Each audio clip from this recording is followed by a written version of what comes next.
So what are pelvic floor exercises exactly? Well, they're also known as Kegels. You may have heard them as Kegels. You might have also heard of the terms flicking and elevators, lifts, all these little cue words that you can use to do pelvic floor exercises. But what are they actually? What are they actually doing? Well, what they're actually doing is that they're lifting your pelvic floor muscles. And it's interesting as I show people that they don't really know what their pelvic floor muscles are and what they're actually working. And I've found that when you look at a lot of magazines, especially what I've noticed over the past few years, what you get is that you get this information that they say, imagine your pelvic floor is like a sling or a hammock. So let's have a look at that just for a moment. It's my little whiteboard. This is your pelvic floor or your sling. And they say here is your pubic bone, here is your tailbone, and everything in between is your pelvis. And this is your sling that you're going to be lifting up and down. And above the sling, you've got your bladder, you've got your uterus, and you've got your rectum here. And these are little points here that are the holes that go through the pelvic floor, the wee openings. You've got 3 openings here that the pelvic floor supports and controls your bladder function, your bowel function, and helps you with your sexual function as well. So this is what you're going to be lifting here. Okay, now let me show exactly what you are lifting up. I've got my wee model here. This is what you're going to be lifting up. So this is here is your pelvis. So as I showed here before, you had your pubic bone and your tailbone. So here is your pubic bone here in the front, and at the back here you have your tailbone. This is the woman's pelvis here. So in between, in your pelvic floor region, you've got not just a sling or a line, you're actually lifting up about 3 layers of different muscles. And I'm just going to show you inside. We're not going to get too technical with the names of them or anything. I'm just going to show you what they look like. So these are the 3 layers here. You've got one layer here, then you've got another layer underneath, and you have another layer right here in the front. And you'll notice that around the anus and the vagina and the urethra, where your wee comes from, that the muscles are all like a figure 8. And they're the muscles that you need to kind of lift and engage and pull up and inwards and squeeze and hold, because you would have heard all of those words as well. And then you hear on the magazines as well, or you see in the magazines, that they say you lift and hold for 10 seconds and do 10 of those and do them 3 times a day. For some women, they don't even know what they're doing.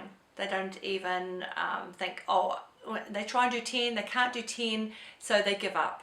So let's make it achievable and simple to begin with. The main thing is that you want to think about these muscles that you're going to be lifting up as an internal feeling.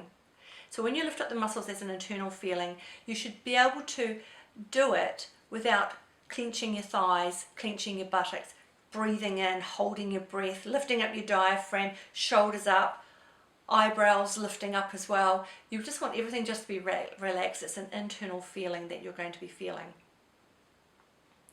So imagine, to begin with, that you're trying to stop urine, that you're on the toilet and you're trying to stop a wee, or you're out somewhere and you're trying to stop wind happening.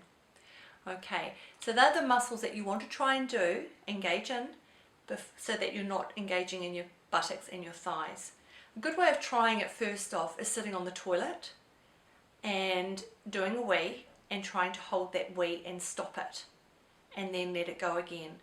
The best time to do that is probably during the day, not first thing in the morning, because first thing in the morning you've got this quite a lot of urine to let out.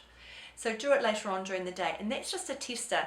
I don't recommend that you do it all the time, but just every now and then, just see if you can hold your urine and then let it go. Okay, so that is what you're looking for, is the feeling of what you're meant to experience while you're doing this.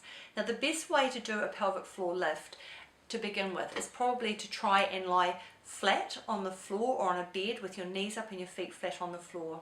You could try lying on your side, or you could sit on the edge of a chair like so, or sit on a Swiss ball. Sitting on a Swiss ball is really quite good because you can actually feel your perineum, that's your vulva area, the whole bit there, that's you're sitting on the ball, lifting up and away and not moving any other part of your body. So that's a good way of starting. So if you imagine that you're lying down on the floor, I want you to think about your breath. So you can breathe in, and on your out breath, think about lifting up through your pelvic floor region as if you're trying to try and stop a fart or try and stop urine. And I just want you to hold that sensation for about maybe 3 seconds, 3 to 5 seconds, and then just let it go. Try and let it go fully relaxed. And then try it again. Try and hold it for 3 to 5 seconds, and then just relax. So you're going to try and do this maybe about 4 or 5 times. Don't worry if you can only do it for 1 second or 2 seconds. Don't worry if you can only do 3 lots of those. The whole idea is about quality over quantity. It's about building it up. It's got to be achievable. It's got to be doable, right? Otherwise you're not going to do them. So start off by doing a couple of seconds, maybe try and do about 4 of those holds. If it starts to feel a bit weaker at about the 5th or 6th hold, then that's your goal.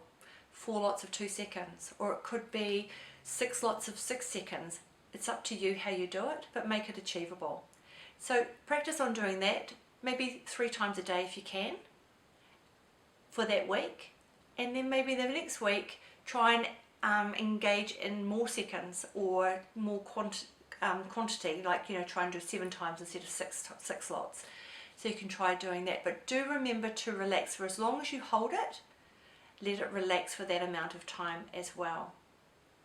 If you just can't get it, I would advise you to maybe go and see your professional healthcare giver or your women's health physiotherapist, or perhaps your midwife might be able to help you out, or perhaps someone like myself, a personal trainer who specialises in pelvic floor matters, to be able to give you that helping start.